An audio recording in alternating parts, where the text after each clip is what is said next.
Hello, I'm a nerd named Ryan, and today I'm going to do a classic Doctor Who review. Now, since season 25 has been announced as the most recent release in the Doctor Who Collection Blu-ray range, I thought this would be a great moment to talk to you about my favourite Dalek story of all time, 1988's Remembrance of the Daleks, which of course was the opening story to season 25. So, let's talk about it. Now, of course, this is the opening story to the 25th anniversary season, and while it's not technically the anniversary special itself, that would be Silver Nemesis 2 stories later, this really feels like a celebration of 25 years of Doctor Who. First of all, it's set in 1963, of course, the year that Doctor Who starts, and you've got lots and lots of references and callbacks and Easter eggs to the early days of Doctor Who. You've got Coal Hill School, you've got the junkyard that appears in An Unearthly Child. You've got references to like the 70s era as well, like when they're with the army and the Doctor mistakenly calls the guy the Brigadier. That's a really cool moment. And you also have my favourite little Easter egg in this, where Ace is in the boarding house and the TV is on, and you hear a BBC continuity announcer announce a brand new sci-fi show, and then they cut it off just before you hear what the sci-fi show is. But of course you know that it's Doctor Who, so I liked that. That's a very on-the-nose reference, but it's fun. So there's lots of cool stuff that, So there's lots of cool references to the early days of Doctor Who that really kind of makes this feel like a celebration of the show's 25th anniversary. But more than that, for me, this is just a perfect Dalek story and a perfect Doctor Who story. So this takes place in 1963, and we have the Doctor and Ace landing at Coal Hill School, where the Doctor has some unfinished business. Basically, you have the Daleks looking for the Hand of Omega, which the Doctor left on Earth in the 60s. And the Daleks want it so that they can, have the the Time Lord's power, and they can sort of control and manipulate time to their advantage. But things are more complicated than that, because there are two different warring Dalek factions. You've got the Renegade Daleks, and then you've got the fantastic Imperial Daleks. I love the design of these things. These are such gorgeous Daleks. The white and the gold, they look so good. And like the Renegade Daleks are like black and grey, and they're cool too, but I love the Imperial Daleks. They are my favourite Dalek design. They're just so wonderful. So yeah, you basically have these two different Dalek factions kind of pitted against each other, both trying to destroy each other. There's the Hand of Omega involved, there's the military involved, there's a group of kind of fascists based on Earth involved as well, working with the Renegade Daleks.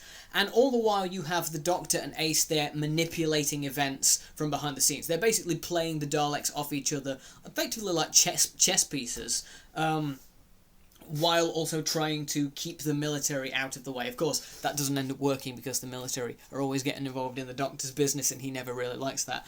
But, yeah, this is just a fantastic story. It is brilliantly paced. It is wonderfully written. This is Ben Aronovich, and this was his first Doctor Who story. He was a complete newcomer to the show. And what a first story this is. I mean, this is just phenomenally done. It's such a well-done story. The pacing is perfect. The dialogue is great. This, of course, has that wonderful scene with the Doctor talking to the guy in the cafe. It's like, every decision makes ripples, that whole scene. That's a beautiful scene. I love that moment.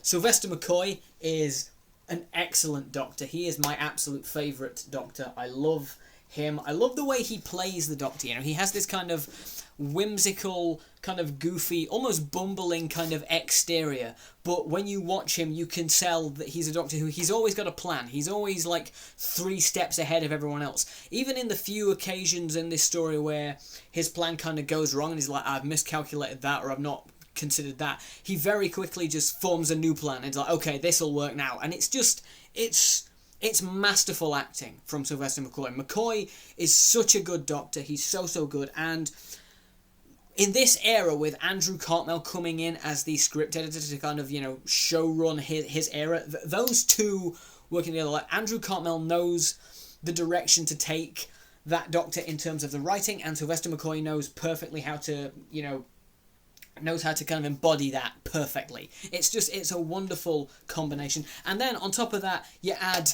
of course, the fantastic Sophie Aldred as Ace, my absolute favourite companion. This is my favourite TARDIS team, which is unsurprising because it's my favourite Doctor and my favourite companion.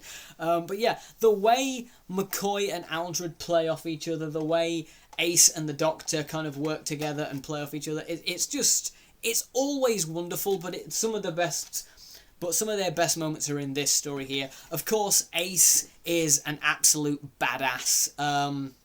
She's just wonderful in this story when she beats up the Dalek with the bat. That's great. And it's not just that she's just kind of a badass. And it's not just that she's like a sarcastic badass. She's a well-developed character. She's empathetic. She's kind. She's got her own very clear sort of sense of morality. When Mike kind of betrays the military and kind of sells them out to the Daleks because he's with Ratcliffe and this group of fascists, she immediately is like, no. I liked you, but no, this is too much. You can't. We're not doing this. I like that kind of morality within her, and again, she's just a very empathetic character. It would be so easy to make her this kind of moody stereotype. It would be very easy to have made Ace a kind of moody, kind of teenage stereotype, and I think they do a little bit of that in Dragonfire, her first story. But by this point in the show, they've really kind of started to develop her as this really complex and great character, and I love Ace. Ace is such a good character. Sophie Aldred is great at playing it, and Sophie Aldred is still great at playing it. In all the Big Finish that she's in, she's great. She was fantastic in Power of the Doctor. I was so happy when I saw she was coming back for Power of the Doctor. Even in the episode of Tales of the TARDIS where she and Sylvester McCoy show up, they're both just great, and their chemistry together is so wonderful. They're just great. They are my favourite TARDIS team, and this is some of their best work. Now, on top of that, this also feels really kind of like the first modern Dalek story. This was the last Dalek story of classic Doctor Who, but it feels kind of more like a modern Dalek story. It's like, no, we're moving this, it's the 80s now, we're modernising the Dalek story, the formula, they can fly now, and they're moving up the stairs for one of the best cliffhangers in Doctor Who, where the Dalek's floating up the stairs, and you see the Doctor, they're like, oh, I hadn't accounted for this, and you see the Doctor in the eye stalk, and you just hear, exterminate! Amazing cliffhanger, wonderful. Then, of course, you have the second episode's cliffhanger, which is basically the same thing, but with 3 Daleks surrounding Ace. It's such good storytelling. I love the cliffhangers in this story. But yeah, these different kind of modifications to the Imperial Daleks, how they can fly, and how there's all this kind of Dalek civil war and all the kind of politics and stuff like that all in there. And, kind of the Daleks being all about purity, and that linking to the fascists on Earth that the renegade Daleks are working with. It's all just so brilliantly done, and it's so fast-paced, and it's exciting, and it's action-packed. It feels more like a modern Dalek story in a lot of ways, and you can tell that a lot of modern-era Doctor Who has really kind of taken influence from this era of Doctor Who, from this era of classic Who. As I say, Aranovich's script is just absolutely wonderful. I think everyone plays their part really well. Something else this story does really well is its supporting characters. I think something that classic Doctor Who has done on occasion is it's had supporting characters who haven't always felt like real people. They've kind of felt like cardboard cutouts, or like, just standing, you are generic character, you stand over here, you do this, and then you're done.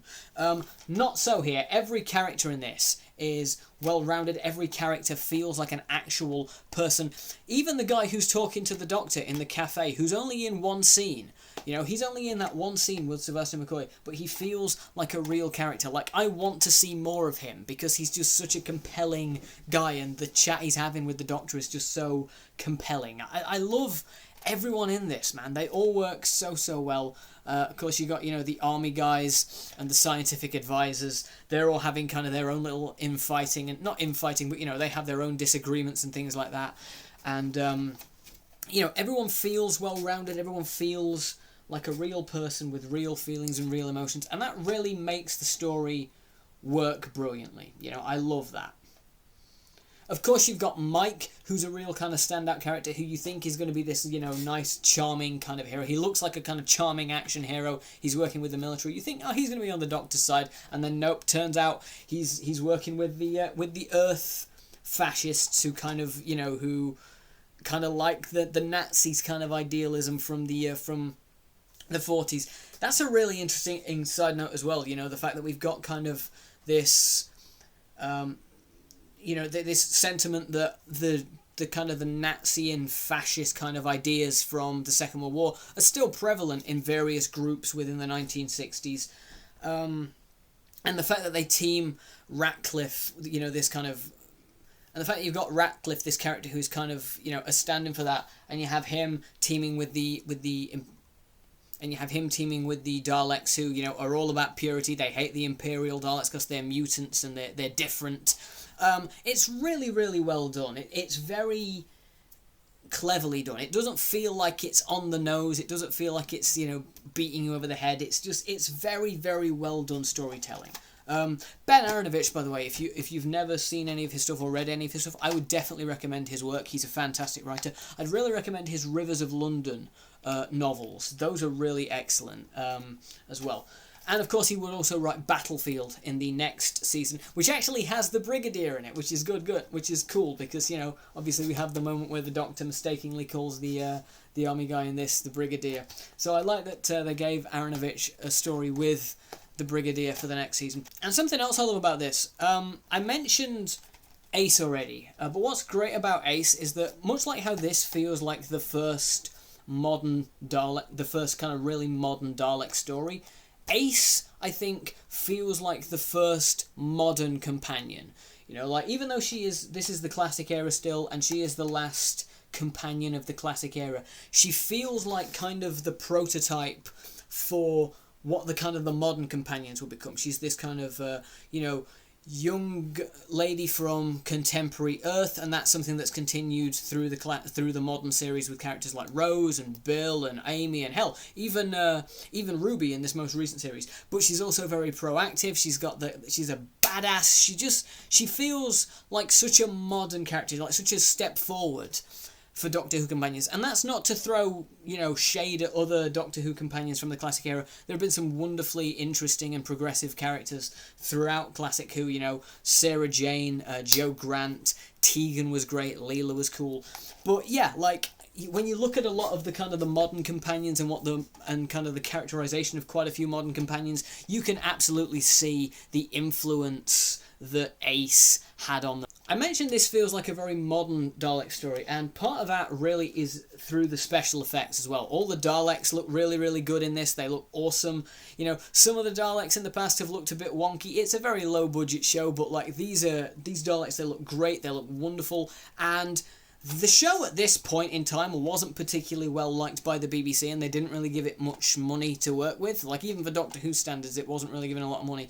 But they spent a lot of cash on this. They spent a lot of their budget on this, and you can tell, there's a lot of explosions, there's a lot of really cool special effects. The Dalek shuttle looks fantastic. The inside of it looks great. Davros is looking cool in his one scene where he shows up. He looks great. I love that fake out as well. You've got you've got Ratcliffe talking to the head of the Renegade Daleks, and you think that's going to be Davros. So you just see it's just someone in a chair like this. You just see them from the back. They've got a big helmet on. They've got a very mechanical Dalek-y voice, and you just naturally assume, well, that's got to be Davros. But then nope, that's actually the little girl who they've who the Daleks are controlling. That's her in the chair, and the helmet is making her have a Dalek voice. It's just, I love that fake out. And then the fact that we have Davros, but he's the Emperor Dalek, and he just shows up at the end. Awesome. Love that. Fantastic. But yeah, the special effects in this are great. Lots of explosions, lots of action. Of course, that scene where Ace beats up the Dalek with the bat and then it's shooting at her and she jumps through the window.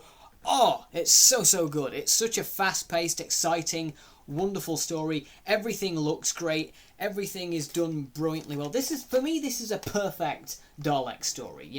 You've got the Dalek Civil War. You've got the Doctor and Ace at their absolute best. You've got the army trying to get involved and just basically messing up the Doctor's plans.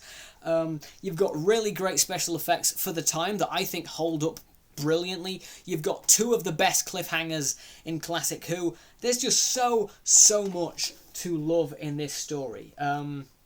It really does feel, even though it's, you know, the final couple of years of the classic series, it really feels like Doctor Who modernising itself, getting with the times, and not in a bad way, just kind of, you know, catching up with the times and being, you know, and just trying to be this great modern show, which it would later become when it returned in 2005. You can see a lot of the modern series in these stories. It's just, everything about this story is so good to me. I love Remembrance of the Daleks. This was actually the first ever classic series This was actually the first ever classic era story that I saw. I found, not this DVD, it was the other DVD, the one that wasn't the special edition. I found it just in a charity shop for like 50p, and I'd been wanting to get into classic Doctor Who for a while because I liked modern Who, but I didn't know where to start, and I thought, well, this is only like 50p. If I like it, great. If I don't, it's only cost me 50p.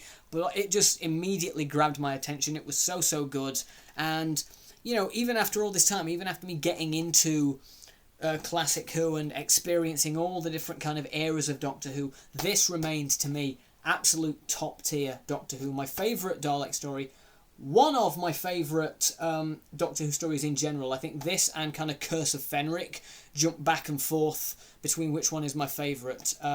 Normally it depends on which one I've seen the most recently, so at the moment it's this. But yeah, Remembrance of the Daleks, for me, an absolutely perfect Dalek story.